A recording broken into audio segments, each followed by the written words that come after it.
Shalom, salam sejahtera bagi Bapak Ibu, saudara-saudara, anak-anak yang dikasihi oleh Tuhan Yesus Kristus. Berjumpa kembali bersama saya Pendeta Eka di dalam renungan firman Tuhan pada hari ini, hari Jumat 12 Januari 2023. Sukacita dan damai sejahtera dari Tuhan Yesus kiranya menyertai hidup kita sekalian, puji Tuhan. Pembacaan firman Tuhan hari ini sampai pada pembacaan surat Filipi pasal yang ketiga. Kiranya firman Tuhan yang kita baca dan renungkan sungguh memberkati kita sekalian. Baik, sebelum kita akan merenungkan bagian firman Tuhan hari ini, mari kita akan bersama-sama berdoa. Tuhan Allah Bapa di surga, di dalam Yesus Kristus, kami datang padamu mengucapkan syukur dan terima kasih buat kasih setia dan pemeliharaan Tuhan atas kami sekalian sampai pada hari ini. Biarlah semua kebaikan Tuhan yang kami alami membawa kami semakin mengenal pribadi Tuhan yang agung, luhur, dan luar biasa dalam hidup kami. Dan biarlah pengenalan akan Tuhan mendorong kami untuk tekun belajar firman Tuhan, mengerti kehendak-Mu, dan melaksanakannya dalam hidup kami setiap hari. Karena itu kami mohon Roh Kudus memampukan untuk kami dapat memahami firman Tuhan, serta menuntun kami untuk menjadi pelaku-pelaku firman. Demi nama Yesus Kristus kami sedia untuk belajar firman-Mu. Haleluya, amin. Bapak Ibu saudara-saudara, untuk surat Filipi pasal 3 ini perenungannya diambil dari ayat 1 sampai yang ke-16. Demikian firman Tuhan. Akhirnya saudara-saudaraku, bersukacitalah dalam Tuhan. Menuliskan hal ini lagi kepadamu tidaklah berat bagiku dan memberi kepastian kepadamu. Hati-hatilah terhadap anjing-anjing. Hati-hatilah terhadap pekerja-pekerja yang jahat. Hati-hatilah terhadap penyunat-penyunat yang palsu. Karena kitalah orang-orang bersunat yang beribadah kepada Roh Allah dan bermegah pada Kristus Yesus yang tidak menaruh percaya pada hal-hal lahiriah. Sekalipun aku juga ada alasan untuk menaruh percaya pada hal-hal lahiriah, jika ada orang lain menyangka dapat menaruh percaya pada hal-hal lahiriah, aku lebih lagi disunat pada hari ke-8 dari bangsa Israel, dari suku Benyamin, orang Ibrani asli. Tentang pendirian terhadap hukum Taurat, aku orang Farisi. Tentang kegiatan dan penganiayaan jemaat, tentang kebenaran dalam menaati hukum Taurat, aku tidak bercacat. Tetapi apa yang dahulu merupakan keuntungan bagiku, sekarang kuanggap rugi karena Kristus. Malahan segala sesuatu kuanggap rugi karena pengenalan akan Kristus Yesus Tuhanku lebih mulia daripada semuanya.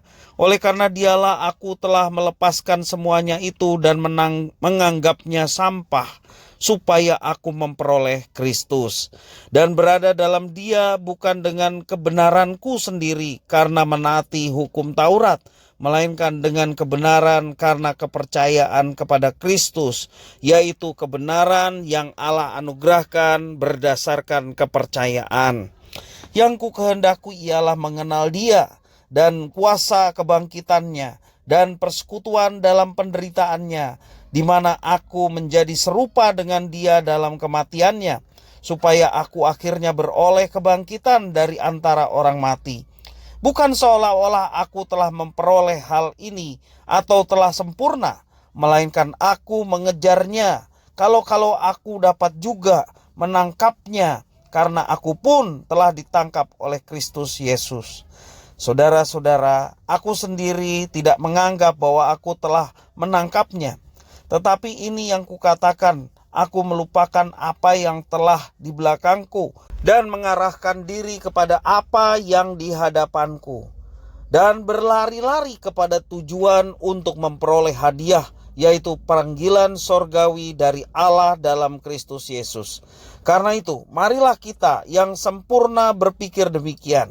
Dan jikalau lain pikiranmu tentang salah satu hal itu akan dinyatakan Allah juga kepadamu.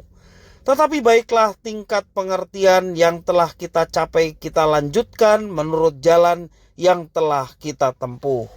Demikian firman Tuhan. Bapak Ibu saudara-saudara yang dikasihi Tuhan, seberapa dalamkah kita mengenal Tuhan?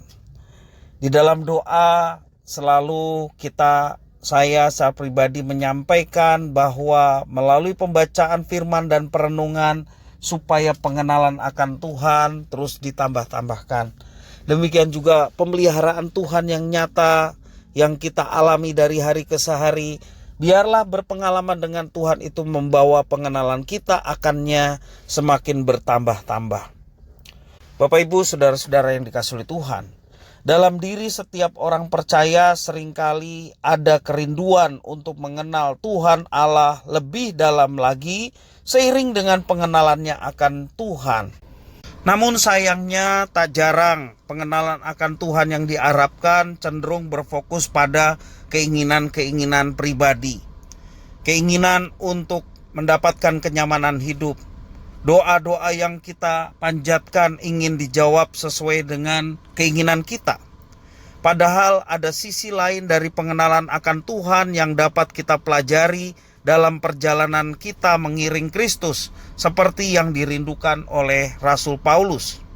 Dalam suratnya kepada jemaat di Filipi, kerinduan Paulus terungkap bahwa ia ingin mengenal Allah dalam cara yang berbeda dari kerinduan orang secara umum.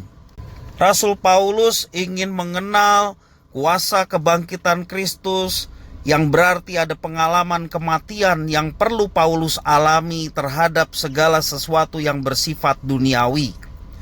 Paulus juga rindu bersekutu dalam penderitaan Kristus, yang tergenapi lewat berbagai penderitaan yang dialaminya sebagai seorang rasul Kristus dan juga sebagai seorang pemberita Injil. Kerinduan yang tak biasa ini akhirnya melahirkan pengenalan akan Tuhan yang kuat di dalam diri Rasul Paulus. Pengalaman rohani inilah yang lantas tertuang dalam surat-suratnya dan memberkati setiap pembacanya, termasuk kita yang membaca di masa sekarang ini. Bapak Ibu, saudara-saudara yang dikasihi oleh Tuhan, seberapa rindukah kita mengenal Tuhan Allah kita? Bagaimana dengan pengalaman terkait dalam penderitaan ketika kita mengikut Tuhan? Atau juga kematian terhadap hal-hal yang bersifat duniawi? Apakah kita mau mematikan setiap keinginan-keinginan daging yang bertentangan dengan kehendak Tuhan untuk menjadikan pengenalan kita akan Tuhan semakin diperkuat? Marilah kita senantiasa terus belajar mengenal Tuhan. Setiap pengalaman yang kita alami bersama dengan Tuhan membuat kita semakin mengenal Tuhan. Mengenal Tuhan artinya kita semakin mengerti apa yang dikehendakinya, semakin mengerti apa yang tidak dikehendakinya. Semakin mau melaksanakan apa yang diperintahkannya, semakin menjauhkan diri dari apa yang dibenci olehnya. Karena itu Bapak Ibu Saudara, kita sudah mendapatkan keselamatan di dalam Kristus Yesus. Dan tentunya keselamatan itu menjadi satu berkat terbesar dalam hidup kita, yang mendorong, memotivasi kita untuk hidup bagi Dia, bagi kemuliaan Tuhan. Pengenalan akan Tuhan membawa diri kita untuk hidup dalam ketaatan. Pengenalan akan Tuhan membawa diri kita untuk membenci setiap perbuatan-perbuatan daging yang dibenci oleh Tuhan. Dan kiranya Tuhan yang memampukan kita melalui Roh Kudus yang ada di dalam hidup kita untuk senantiasa berani berkata tidak ketika sesuatu yang bertentangan dengan apa yang dikehendaki oleh Tuhan itu menggoda kita. Kita berani berkata tidak, tetapi berani berkata ya Tuhan ketika Tuhan menghendaki untuk kita melaksanakannya. Dan tentunya ketika kita berani melaksanakan apa yang Tuhan perintahkan dengan rasa cinta kita kepada Tuhan, maka Tuhan yang akan menuntun, bahkan Dia memberikan kuasa untuk kita dapat melaksanakannya. Dan tentunya pengalaman bersama dengan Tuhan membawa pengenalan kita akan Tuhan semakin ditambah-tambahkan, tidak tergoyahkan dengan berbagai macam badai yang ada di dalam kehidupan kita. Bahkan penderitaan sekalipun seperti Rasul Paulus, justru itulah yang membawa pengenalan akan Tuhan semakin ditambah-tambahkan. Kiranya firman Tuhan ini boleh memberkati kita. Mari kita berdoa. Terima kasih Tuhan atas firman-Mu. Mampukan kami dalam setiap pengalaman hidup kami semakin mengenal pribadi Tuhan. Dan pengenalan akan Tuhan mendorong kami untuk hidup dalam ketaatan akan firman-Mu, sehingga hidup kami semakin hari semakin menyerupai Kristus yang adalah panutan, teladan dalam menjalani kehidupan. Terima kasih Tuhan, inilah diri kami siap sedia untuk melakukan firman-Mu. Demi nama Kristus Yesus kami sudah berdoa. Haleluya. Amin.